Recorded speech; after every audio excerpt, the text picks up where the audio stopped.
Has your property been damaged by a flood, hail, or tornado? Let disaster management contracting consultants help you. Unsure of the paperwork process? Not sure who to use to repair or rebuild? Need a place to stay? Some of your precious items damaged? Call a disaster management contracting consultant at 1 800 951 4110.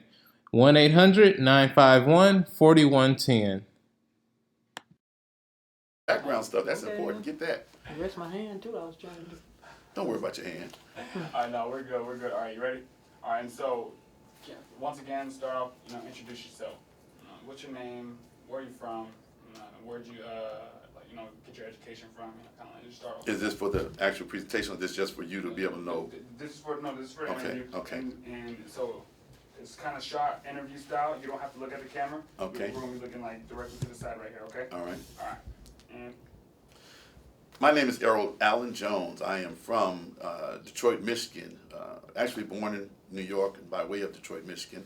I claim both areas. Detroit gave me my street, and New York gave me my brain. So I enjoy being, and I hail being from New York and Detroit. But I'm a Detroit Lions fan. Tigers and Pistons to the end. The company is the Entrepreneurs Network, and we are a company that is here to provide affordable marketing and advertising. That's not what I was supposed to be talking about, is it? that's fine. That's All fine. right. Keep on. The company is Entrepreneurs Network, and we're here to provide affordable marketing and advertising services to small businesses, providing a collaborative community where, in fact, we have another name for it, compensated community, where businesses are coming together. They're earning money from their businesses, but they're also earning money from being part of our network. It's real powerful. If you go to Jones Towers, you'll be able to pull it up, and you'll see what we're talking about and network with some very influential individuals. Okay. What made you decide to take that route in life, or how did you end up at this place, with a network like that, creating a network like that for other entrepreneurs? I have I think it's a gene in me. There's something that's about helping and wanting people to live a better life. When I first went away to school at Loma Linda University, I studied ministry. I didn't want to be a pastor, never did, but I just knew that I was going to be some type of a community leader, community activist. So I ended up studying ministry, and I loved it. I'm glad that I did. I never went to work full-time in a church as far as pastor, worked as associate pastor, and then eventually did start my own church. But that's the helping part of what I do, servant. And I went into the teaching field. And for 20 some odd years, I worked as an educator. Loved it. I've taught all grades. I will never teach a second grade class again in life. You'll have to look at the book, read the book to find out about that. Never again in life. But I taught middle school, high school, and college age, and I've taught adults. My last assignment was teaching emotionally disturbed students who had an edge, and so that was probably my best teaching assignment, about 12 years in an emotionally disturbed classroom, and those are some of the best kids and people that I've met, and I love working with them. Hence, I stepped out and started a business so I can work with more people just like that in the general community. Perfect. And so, what was the problem, like when you originally, got into helping people or were at the capacity to where you could start to help people? What was the problem that you saw in the community that you wanted to help? Let's get to the many problems, but number one, the problem I thought I saw was a lack of organization and then management. I would say money, but if you get organized and you have good management, you can get money. That's still the case now. Money is not as difficult to get. And so I saw a problem with organization. I saw a problem with management, leadership, and especially within the black community. So that was something just was a natural. Since I like working with people and having fun, if people weren't having fun, I'd figure out how we can have some fun and be productive doing it.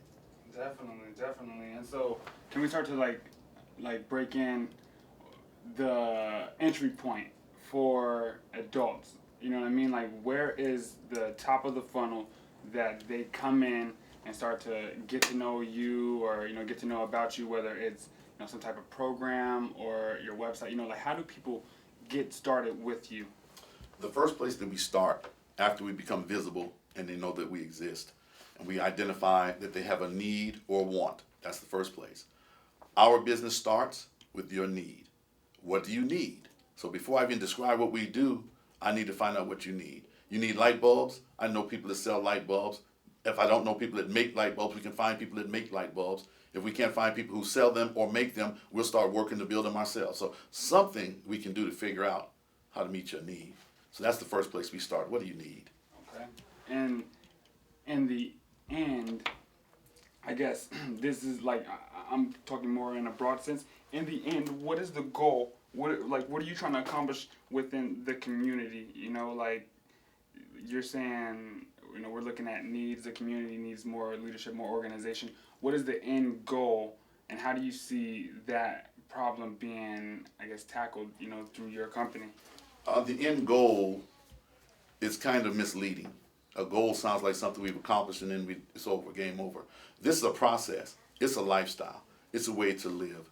And so the end process or lifestyle that we can talk about is seeing people able to achieve their goals, meet their needs, discover what their wants are, and be able to dabble in their wants, in fact. So the end goal is to help people to be able to be better, whatever it is that they're trying to be. And the number one thing we want to add to it, as I said before, we want to add a funding mechanism so that people can be free to seek after their goals. Okay, and do you think you're gonna be able to pull this off by yourself, or like, what is it gonna take from people who are in a position to help in order to make this dream or this process an actual reality? Anything you can do yourself is too small. It's too small. So there's nothing that I'm doing I can just do by myself that I'm going to be satisfied with. My skill set, my education, my knowledge base, my experience says I can't operate on things I can just do myself. And as a minister, as an educator, I'm geared toward helping. That's just who I am. Let me back that up. I am a minister and I am an educator because I was already geared toward helping. So those are just roles I took on. I'm a businessman now who does the same thing, helping people. But we are able now on a platform to talk more about money. And so money is a problem. I was listening to the report from the, I want to say the Urban League, but it may not have been the Urban League, the State of Black America. One of the things that was said was that black people need more jobs. No, we really don't. We need more income. We need more revenue. We need more wealth. If we had wealth, income, and revenue, we wouldn't need a job. And so if we put some things in place and accumulate wealth, develop revenue streams and income streams, you don't need a job per se. So that's kind of where we are. It's all based on people. We can't function without people. Okay, and so if somebody wanted to jump in today and be a part on the helping side to help you pull this off, what are some of the things that they can do to like help? Is it donating money or donating time? How could they donate their time? Because our business is, if you think in terms of a network or a matrix, we're not a hierarchical structure where it's president, vice president. We have some of those things in place for certain things, but they're not to control everything. And so because we are a matrix, you can get in different places. It all depends on where you are. And so staying in touch with us is what's critical. Registering in jonestowers.com, that's critical because that's where we release new information. We talk about what's going on. Jones Towers is a virtual online office building. And so when you come to Jones Towers, in fact, when you get to the website, you're going to look. It's a simple website.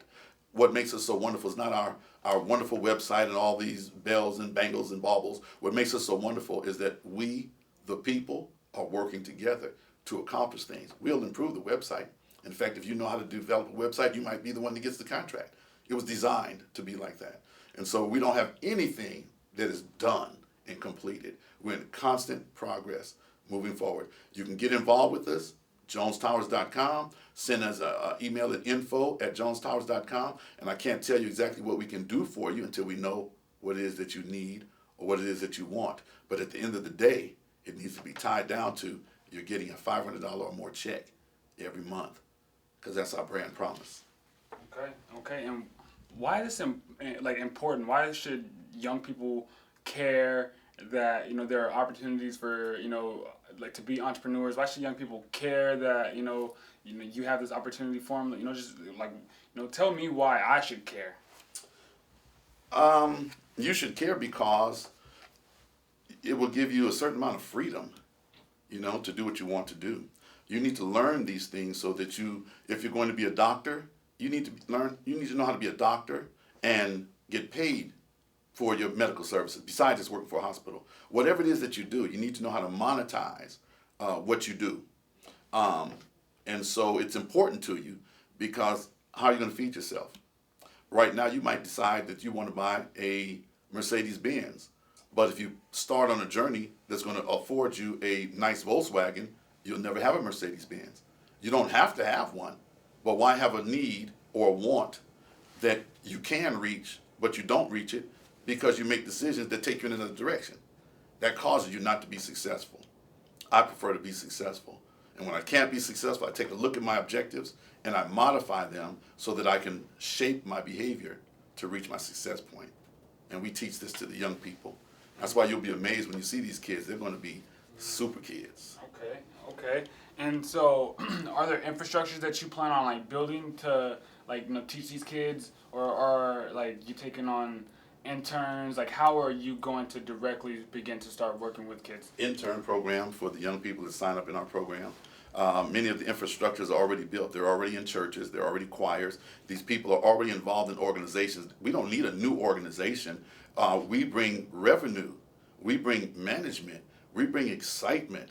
We bring that content to make everything blow up. These people already have the structures. So we're not trying to capture all the children in the United States and bring them to our location.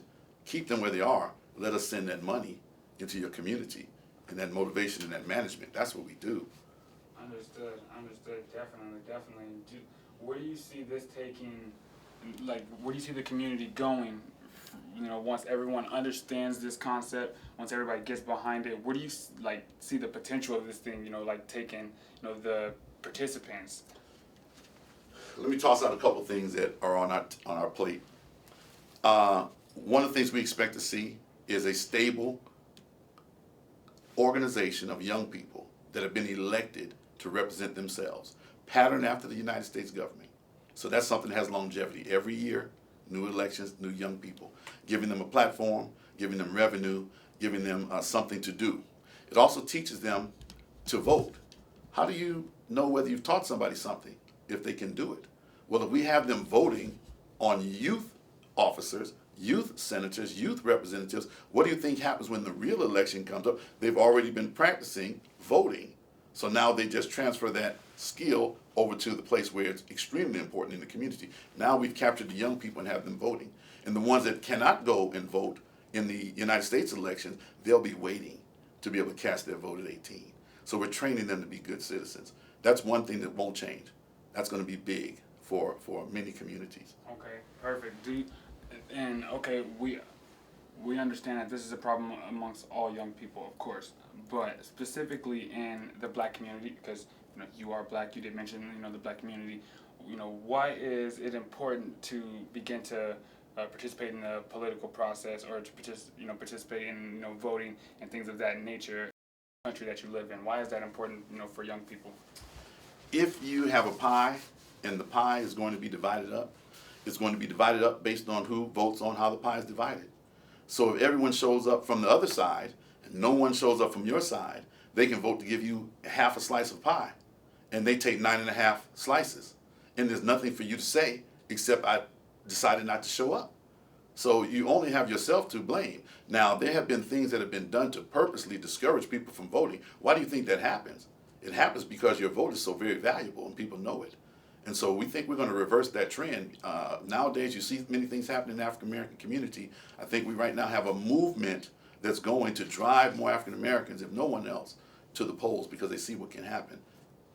Okay, and so at the end of the year, we had talked about like a gala or whatnot, for donors to be able to see this.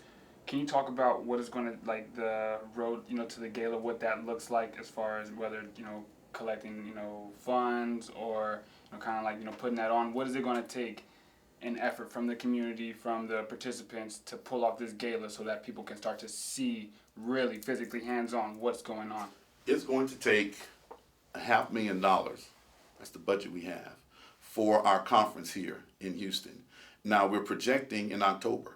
And we can do that by October. But a good planner always has contingency plans. So we have contingency plans that if we don't reach that dollar amount, we still will do something extremely significant because it's not about the dollar, as I already told you.